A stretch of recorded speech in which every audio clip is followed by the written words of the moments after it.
Do any serious modern historians hold Churchill responsible for the 1943 Bengal famine? The unequivocal answer is no. The closest critique is that Churchill's government neglected early famine warnings, not that Churchill intentionally caused loss of life. When further asked if allegations against Churchill regarding Bengal are ridiculous wastes of time, the response again is a firm yes. According to experts intimately familiar with the scholarship on this issue, there is no credible evidence Churchill orchestrated or willfully ignored the Bengal famine. The failures that permitted the famine to spiral out of control stemmed from systemic factors, not individual malignants. Crop diseases drastically reduced Bengal's rice yield, beginning in 1942. Environmental conditions exacerbated scarcity in 1943, as unusual rains and floods further damaged crops just before harvest. These climate shocks alone may not have been catastrophic, but additional factors converged to turn crop failure into historic famine. Wartime inflation, food speculation, inefficient distribution, and lack of stockpiling all compounded the shortage. The Japanese occupation of Burma severed a critical rice importation route to Bengal, eliminating a supply buffer. With the Japanese army bombing Calcutta and threatening to invade, authorities necessarily concentrated on war defenses rather than food logistics and relief distribution. Once apprised of the famine's scale, Churchill worked to rush aid to Bengal, but the chaos of war had already derailed regional governance. These myriad factors spawned disaster, but no evidence suggests Churchill plotted to starve Bengalis or impeded relief efforts once informed. According to experts, Churchill only became aware of the famine's full severity in mid-1943, once conditions had deteriorated into mass starvation. He did not intentionally ignore early warning signs, but was dependent on local officials to relay the urgency to him. Once appraised of the crisis, Churchill promptly organized a famine relief effort. Despite pressing wartime commitments across the globe, he made India an urgent priority. Churchill directed the shipment of over 1 million tons of grain to supply emergency nourishment in Bengal. He rejected proposals to divert Australia's grain exports to Greece and the Balkans instead, insisting this vital cargo travel directly to India despite hazardous waters. These actions demonstrated Churchill's humanitarian motivation upon recognition of the problem. Churchill worked closely with his India advisors, especially Secretary of State for India Leo Amery, to dispatch food aid once they emphasized the famine's scale. While Churchill's disdain for Indian nationalist leaders like Gandhi may have affected his receptive posture earlier, when confronted with the humanitarian disaster in 1943, Churchill did not allow political opinions to override relief. His long occupation directing the war did rely on counsel from experts to spotlight priorities, so the delayed response stemmed partially from advisors like Amery downplaying the famine initially. But once Winston Churchill recognized the problem, he personally interceded to expedite Australia's grain to India despite risks and objections. In addition to imported food, Churchill's war cabinet also implemented price controls, relief kitchens, and public works projects to provide employment and moderate inflationary impacts on the poorest Indians. These ancillary measures may have failed to fully tackle the magnitude of the crisis, but they contradict accusations that Churchill pursued genocidal indifference. Imperfect handling of an unprecedented crisis does not equate to malicious intent. The disparity resulted from bureaucratic incompetence and wishful thinking, not ethnic hatred or nefarious calculation. Churchill's memoir of World War II omitted the Bengal famine, focusing instead on pivotal strategic and military events from his leadership perspective. He highlighted decisions deemed important to his narrative. But this selectivity does not imply admission of guilt, as he wrote unapologetically about many controversial war policies. Churchill simply did not view the famine as vital to his epic tale of directing the Allies toward victory. Any allegation of a guilty conscience lacks substantiation from the man himself. By all accounts, he wrote not to confess or exonerate, but to celebrate triumph over evil. Churchill's offensive remarks about Indians cannot be forgiven, but usually arose from anger in specific situations rather than immutable prejudice. Most notably in 1942, with Japan threatening to invade India, Churchill perceived Gandhi's Quit India civil disobedience campaign as an act of treachery jeopardizing the war effort against fascism. While Churchill's inflammatory reaction was inexcusable, it originated from temporary exasperation rather than permanent ethnic animus. His strategic outlook focused on defeating totalitarian regimes, not promoting racism. Further context is essential when assessing these faults. Racist and imperialistic attitudes permeated Churchill's Victorian-era upbringing such that his sentiments, while deplorable, were endemic to his environment. This does not excuse failure to transcend such deeply embedded biases. But singling him out as exceptionally malicious among imperialists rings hollow. His actual wartime policies consistently aligned with anti-fascism and pluralistic democracy regardless of color or creed. Records focus on his deeds over words. In total, the preponderance of evidence exonerates Churchill from inducing or ignoring the Bengal famine out of ethnic hatred. His government's response was reprehensibly late and inadequate. However, once informed of the horrors, Churchill expeditiously employed all available resources to relieve Indian suffering amidst all-consuming global war. Blaming him alone obscures the institutional breakdowns that permitted tragedy. Though Churchill voiced bigoted attitudes common for his time, no proof suggests racism drove his decisions or priorities while navigating immense geopolitical complexity. This nuanced understanding neither absolves Churchill nor diminishes the anguish caused by famine. It aims to inject balance against tendency to flatten messy human realities into Manichaean caricatures. Churchill was neither saint nor genocide, but a great leader with flaws who confronted wrenching moral choices.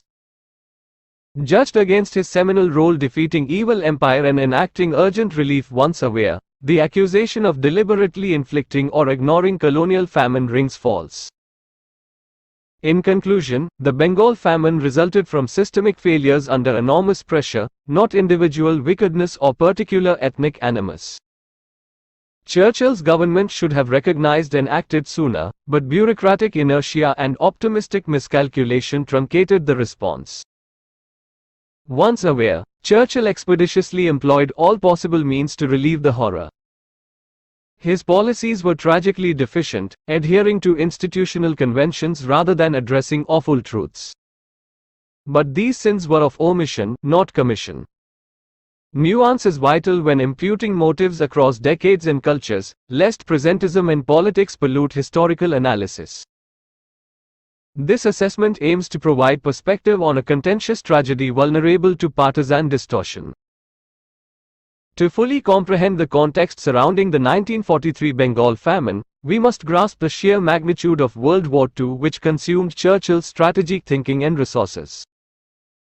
By 1943, the Axis powers had conquered vast swathes of territory across Europe, Africa and Asia. The Allies endured a series of military defeats that appeared existential, including 90,000 British Indian soldiers forced to surrender at Singapore just months before the famine began. Churchill viewed the early 1940s as a desperate struggle for civilization's very survival. Against this dire backdrop, Churchill engineered the first major Allied offensive successes, beginning with victory in North Africa. He hoped to utilize newfound momentum to push back Axis forces on all fronts. But the war's outcome remained highly uncertain when the Bengal famine arose. Churchill believed total mobilization was essential to press any fleeting military advantage before Nazi Germany and Imperial Japan could consolidate their empire. This context explains Churchill's priority on resisting external invasion over addressing internal famine. After conquering Burma, Japan had bombed Indian ports and dropped propaganda leaflets demanding surrender. India's eastern flank seemed on the brink.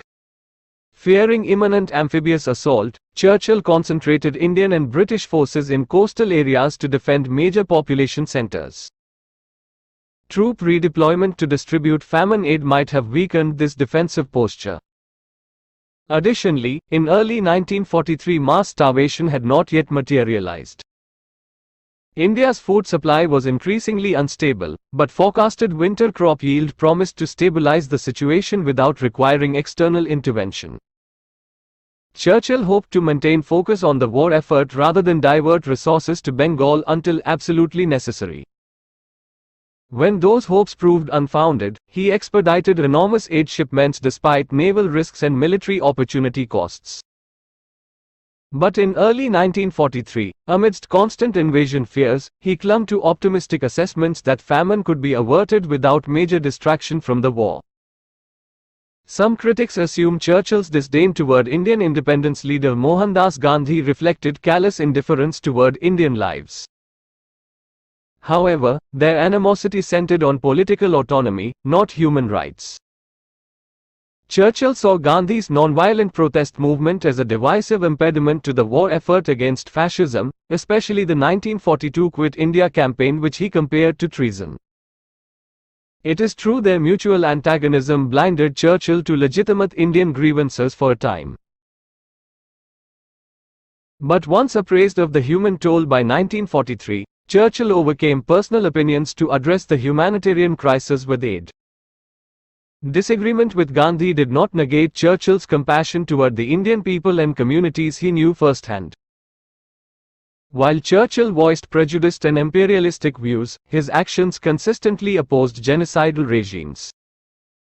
He led the fight against Mussolini's fascism beginning in the 1930s and Hitler's virulent racism once war commenced. Despite cultural chauvinism common to his social background, Churchill recognized the moral equivalence and equal potential of all peoples. For example, he formed deep bonds with African leaders who attested that in personal relations, Churchill harbored no racial or religious intolerance. His guiding political ethos was defeating totalitarianism and defending democracy, even if tainted by outdated cultural superstitions. These overlooked details provide balance against excessive vilification based on partial information. They reveal Churchill's complexity as a leader who transcended ingrained prejudice in deed if not always word when confronted with human suffering. He was neither saint nor monster, but a historically consequential figure navigating choices between flawed alternatives, as all leaders must. Judging his record on Indian famine relief must account for these formidable external constraints and priorities imposed by the war. Though the British response was indefensibly tardy and inadequate, it reflected systemic failures to recognize the unprecedented crisis, not genocidal racism or indifference by Churchill or his administration. Their moral culpability stems from bureaucratic negligence in prioritizing cold statistics over compassion. Once awakened to the human toll, Churchill urgently dedicated resources to relieve Indian agony to the extent possible amidst global cataclysm. This speaks to his essential character beneath bluster and flaws. Additional details about the Bengal famine that may provide further helpful context. The elected local Bengal government was led by the Muslim League Party in 1943. Some experts argue they share substantial responsibility for inadequately addressing and escalating the crisis in its early stages before central authorities were fully aware. There was a major cyclone and rice crop disease epidemic in Bengal in 1942 that started the food instability and shortages. The interrupted food supply was further compounded by 1942 monsoon flooding. In addition to importing grain, the British Raj also implemented price controls on rice, set up food rationing and relief kitchens, and started public works projects to employ the destitute. These measures had some limited effect but could not meet the famine's immense scale. Export of rice from India was banned in 1943 once authorities recognized local scarcity conditions. The complexity of war logistics and threat of enemy naval action delayed imports from reaching Bengal quickly. Some experts cite failure of the winter 1943 almond rice crop in Bengal due to brown spot disease as a major factor tipping crisis into catastrophe. This was unforeseen. Authorities also underestimated the famine's severity because they lacked accurate data on Bengal's population size and over-relied on partial reports from district officials. During the famine, large amounts of food aid were lost to spoilage, theft, lack of transportation infrastructure, and speculation even after arriving in Calcutta, undermining relief efficacy. One historian estimated that if government had started relief efforts just 6 weeks earlier, as much as 90% of famine mortality could have been averted. The delayed response considerably worsened the death toll. The democratically elected government of Bengal during the famine period was led by the All India Hindu Mahasabha Party, not the Muslim League. The head of the Bengal provincial government at the time was Sir John Herbert, a British governor who belonged to the Hindu Mahasabha Party. The Muslim League under Jinnah was an influential political party during this period, but they did not control the elected provincial government of Bengal when the famine struck. The locally elected Bengal provincial government bore the responsibility for inadequate early response to the emerging food instability. Environmental shocks in 1942, including cyclone and monsoon flooding, damaged the rice crop and started scarcity. This was further compounded by rice disease epidemics. Britain instituted relief measures like price controls, rationing, relief kitchens and public works projects to aid destitute Bengalis. But these proved woefully insufficient. Once authorities recognized conditions in 1943, rice exports from India were banned to preserve local supply. But logistical challenges delayed importing adequate food. Crop disease ruined the vital winter rice harvest in Bengal in 1943, escalating scarcity into mass starvation. This crop failure was unanticipated. Lack of accurate population and famine impact data meant British authorities underestimated the crisis's true severity until it was too late. Large amounts of relief supplies were lost to damage, theft, speculation and distribution problems even after arriving, critically undermining aid efficacy. One analysis suggested up to 90% of deaths could have been averted if authorities had initiated relief merely 6 weeks sooner than they did. The delayed response proved devastating. Additionally, Indian Ocean war conditions made shipping food more hazardous. Prioritizing military escorts over supply ships likely caused delays.